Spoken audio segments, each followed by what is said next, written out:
განათლების მეცნიერებისა და ახალგაზრდობის მინისტრი ლონდონში იმყოფება ალექსანდრე წულაძემ საქართველოს საელჩოში მიღება გამართა და ბრიტანული უნივერსიტეტებისა და საგანმანათლებლო ორგანიზაციების წარმომადგენლებს ტრანსნაციონალური განათლების გზამკვლევი გააცნო, რომელიც ხელშეუწყობს ქართულ-ბრიტანული კავშირების გამყარებას განათლების სფეროში.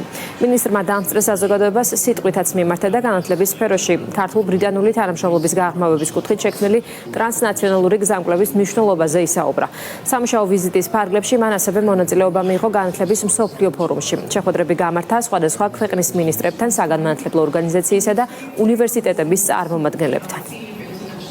ვიზიტის კულმინაცია იყო ჩვენს მიერ გამართული მიღება, სადაც უმასპინძლეთ ბრიტანულ უნივერსიტეტებს და უმაღლესი განათლების სფეროს სხვადასხვა წარმომადგენლებს. სასახეთ შემიძლია თქვა, რომ ბრიტანული უნივერსიტეტების მხრიდან ესეთი დაინტერესება არასდროს დაფიქსირებულა ქართული უმაღლესი განათლებით და ყოველგვარი მოლოდის გადააჭარბა მათმა ინტერესმა ქართული უმაღლესი განათლების სფეროთი და დარწმუნებული ვარ, რომ აღნიშნული ფორმატი და ტრანსნაციონალური განათლების მიმართულებით ჩვენს მიერ გადადგმული ნაბიჯები ძალიან მალე მოიტანს ძალიან მნიშვნელოვან შედეგებს.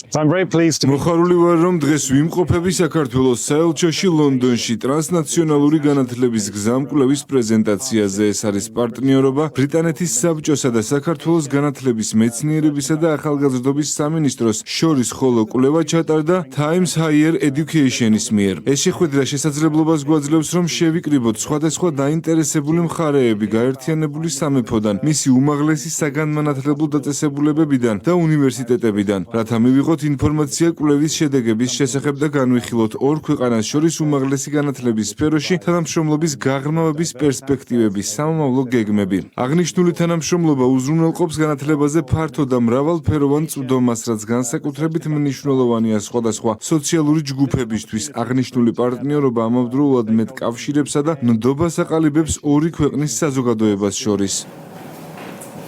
საქართველოს